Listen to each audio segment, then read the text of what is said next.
Halo, selamat siang semuanya. Rasanya lama ya nggak ngirim video.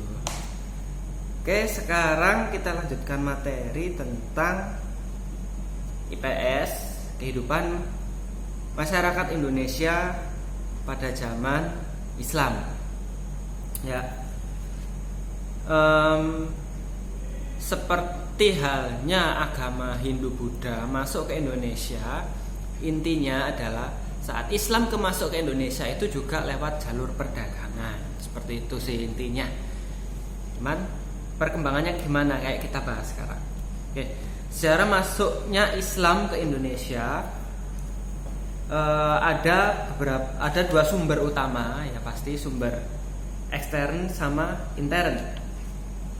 Nah, untuk yang ekstern itu berarti dari luar. Ada berita dari Arab, berita dari Eropa, berita dari India, sama berita dari Tiongkok. Apa aja itu? Nah, berita dari Arab yaitu tentang laporan para pedagang Arab tentang kerjasama yang sudah mereka lakukan saat ada di Indonesia, yaitu waktu ke adanya kerajaan Sriwijaya, seperti itu. Terus berita Eropa itu dari Marco Polo, Marco Polo ini yang menjelajah dunia. Terus dia melaporkan saat dia singgah di Perlak, dia melaporkan bahwa penduduknya itu sudah memeluk agama Islam, dan di situ ada kerajaan Islam pertama di Indonesia, yaitu Samudra Pasai. Berita dari India, pedagang Gujarat India di samping berdagang juga menyebarkan Islam di pesisir pantai.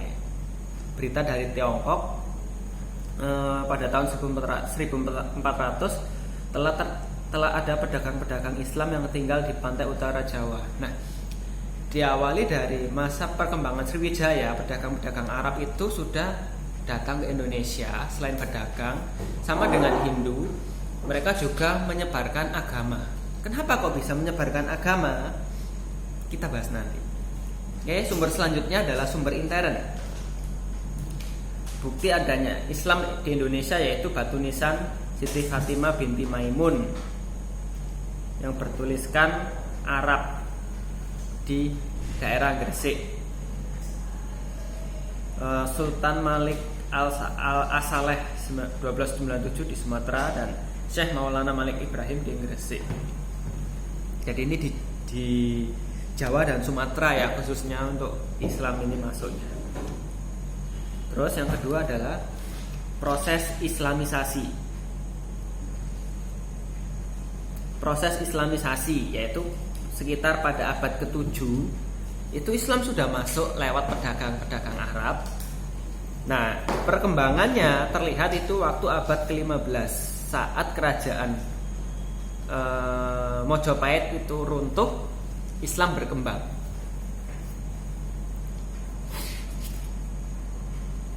Nah, Islamisasinya ini diperoleh dari satu, sudah tak jelaskan di awal, perdagangan. Nah,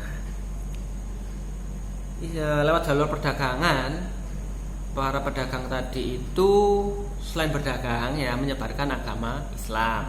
Nah, kenapa kok bisa seperti itu? Karena mereka saat berdagang itu nggak datang terus pergi, tapi pastinya akan menetap lama di sini. Nah, sampai mereka bisa mendirikan permukiman dan tempat ibadah. Oke, karena kelakuan mereka baik, santun, akhirnya diterima oleh warga sekitar, khususnya daerah pesisir. Jadi Islam ini masuk bertolak belakang dengan Hindu. Kalau Hindu Buddha itu dari kerajaan terus ke bawah. Tapi kalau Islam itu dari rakyat dulu, setelah itu baru ke atas. Seperti itu. Jadi strateginya adalah mendekati penduduk sekitar, diislamkan, dibuatlah kayak pondok pesantrennya, tempat ngajinya di situ sampai akhirnya naik ke petingginya. Nah, kok bisa naik ke petingginya itu kayak gimana? Nah, itu lewat jalur pernikahan. Nah, ini pernikahan ini mengambil peran penting ya, karena satu, bisa menguntungkan pedagang. Karena apa? Yang dinikahi ini bukan orang sembarangan, bukan rakyat biasa, tapi anak raja, anak bangsawan. Jadi karena bangsawan sekitar itu punya pengaruh yang besar di lingkungan sekitarnya, jadi dinikahkanlah anaknya dengan pedagang yang sukses ini. Yang pastinya pedagangnya harus sukses kalau bisa mau nikah sama anak bangsawan. Nah, nikahnya pasti cara Islam. Nah, sebelum menikah pasti mereka akan diajarkan Islam itu apa, Islam itu seperti apa, seperti itu. Nah, pernikahan cara Islam yaitu mengucapkan kalimat syahadat, ijab kabul lah, seperti itu. Nah, sekalian nanti nggak tahu lah, itu bahasan orang dewasa nanti. Tapi mungkin kalian bisa browsing sendiri bagaimana adat pernikahan, cara pernikahan orang Islam. Nah, dari pernikahan ini akan membentuk suatu ikatan kekerabatan antara pedagang sama bangsawan. Bangsawan nanti punya koneksi, ya ini pedagangnya enak, memperluas perdagangannya di situ. Sangat menguntungkan sekali. Dari status sosial, ekonomi, politik, ya ini untung banget lah pokoknya kalau lewat pernikahan ini. Kemudian lewat jalur pendidikan. Nah, pendidikan tadi setelah pedagang itu bermukim lama, bikin tempat ibadah, akhirnya bikin tempat pengajian. Nah, di tempat pengajian warga sekitar itu dididik cara mengenal Islam lewat baca tulis Quran, seperti itu. Jadi kalau yang kalian yang muslim ini tradisi ngaji itu ya itu sejak dulu, itu cara lama untuk mengenalkan Islam lebih dalam lagi. Tasawuf adalah ajaran ketuhanan yang telah bercampur dengan mistik atau unsur-unsur magis. Ini ada hubungannya sama adat kepercayaan masyarakat sekitar. Kemudian seni budaya. Nah, Islamisasi lewat seni budaya yaitu ya lewat seni bangunan, seni pahat, ukir, seni tari dan musik dan sastra. Penyebaran Islam di Indonesia itu diawali dari Indonesia bagian barat, Aceh. Kenapa ya? Di situ ada bukti bahwa kerajaan Islam pertama di Indonesia adalah di Samudra Pasai, di daerah Perlak dekat Malaka sana. Itu karena Malaka itu adalah pintu utama perdagangan internasional di Indonesia. Jadi setelah Hindu-Buddha geser, akhirnya Islam yang berkembang lewat situ pula. Dari daerah barat akhirnya menyebar ke daerah Jawa, Banten, Jepara, Gresik, Tuban, terus ke daerah Sulawesi, Makassar hingga Ternate dan Tidore. Proses Islam sampai ke penjuru Nusantara tadi sudah tak bilang lewat jalur perdagangan. Nah, ini gak usah jelaskan lagi, sudah jelas tadi. Umumnya pedagang menetap sementara di wilayah pesisir pantai. Nah, tak ulang lagi, ada pedagang yang menunggu angin yang baik, menunggu musim perdagangan yang baik. Mereka menetap di daerah tempat mereka singgah, membentuk pemukiman, membentuk tempat ibadah, akhirnya mengembangkan agama Islam. Dan itu kaitannya dengan pendidikan.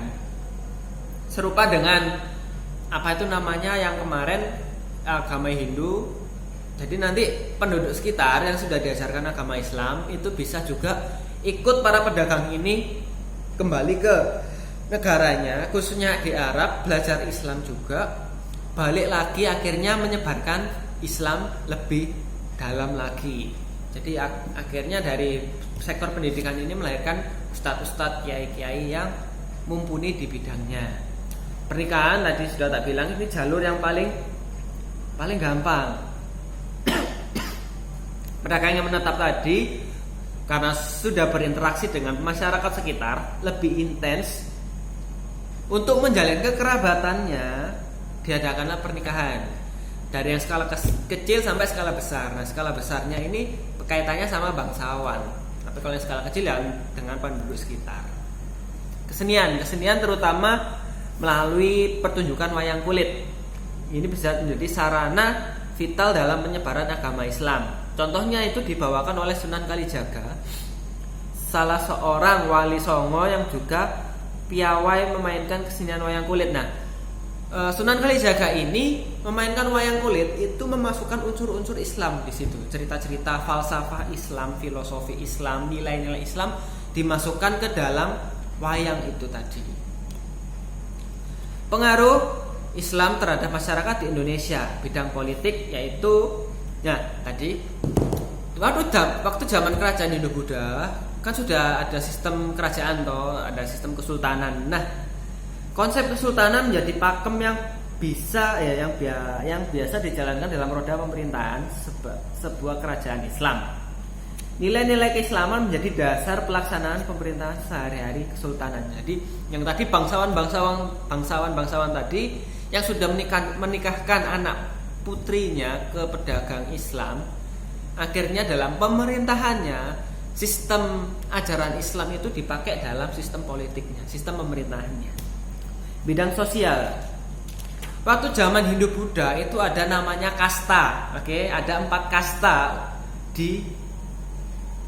kasta waktu zaman Hindu-Buddha, dan di ajaran Hindu-Buddha juga ada 4 kasta, yaitu Brahmana yang paling tinggi, yaitu golongan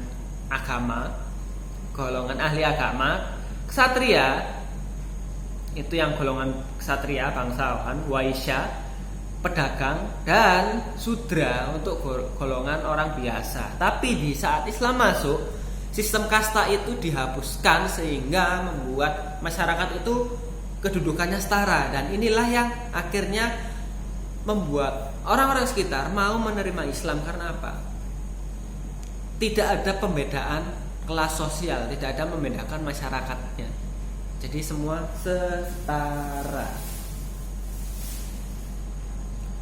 Bidang agama tadi ada pondok pesantren, sekolah agama, sekolah Al-Quran dan lain-lain.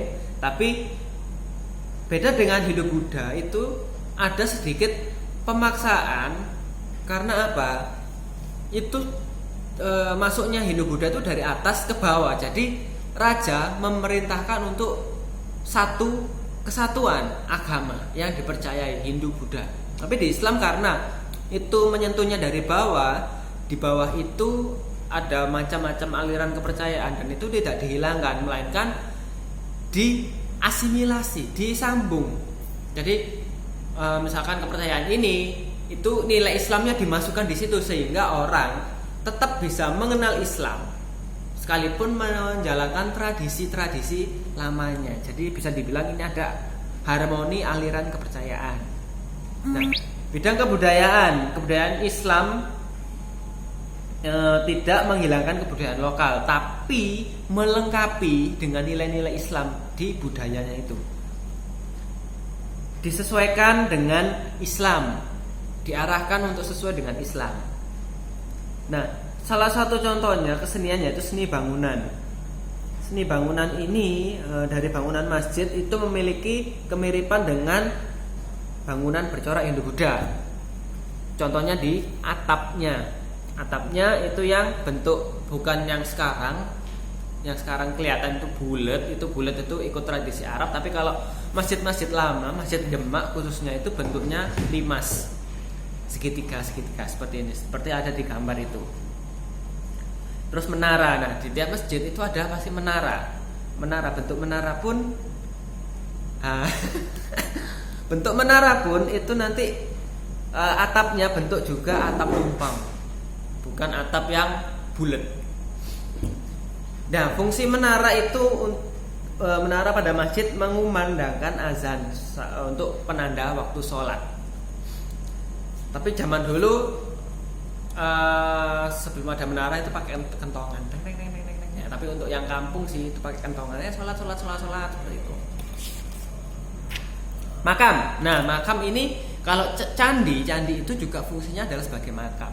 di sini bentuk makam juga disesuaikan fungsi dengan kepercayaan masyarakat sekitar, yaitu di tempat yang agak tinggi dan fungsinya untuk penghormatan, doa kepada leluhur. Jadi tidak menghilangkan tradisi lama masyarakat sekitar. Bangunan makam ini juga bisa digunakan selain memakamkan orang-orang yang keluarga, orang-orang penting, juga untuk mengandung unsur kepercayaan pada roh nenek moyang sekaligus perwujudan pendirian punden berundak pada zaman megalitikum yang berkembang pesat. Seni ukir. Nah, seni ukir ini kalau zaman Hindu Buddha kan ada namanya itu relief, ya kan? Sama juga di sini, cuman di Islam itu tidak boleh mengukir, menggambar yang menyerupai makhluk ciptaan Tuhan. Jadi ukiran ini sekarang dialihkan ke bentuk pola-pola dedaunan, bunga, pemandangan alam. Nah, menjadi sasaran utamanya. Bukan kalau waktu zaman Hindu Buddha itu kan diperlihatkan di ukiran Candi Borobudur gambar orang yang misalkan menyembah seperti ini, bentuknya seperti ini. Tapi di Islam ini tidak, dan lebih ditekankan untuk yang benda mati, dan digabungkan dengan seni kaligrafi, penyamar lukisan makhluk hidup. Oke, cukup sekian untuk perkembangan Islam di Indonesia. Di awalnya nanti muncul kerajaan-kerajaan Islam di Indonesia, kita bahas nanti sebagai bahasan berikutnya, yaitu Kerajaan Samudra Pasai, Kerajaan Demak, Kerajaan Pajang, Mataram Islam, Banten, Makassar, terus Ternate dan Tidore. Seperti itu. Oke, cukup sekian dan nantikan pertemuan selanjutnya di Zoom. Bye.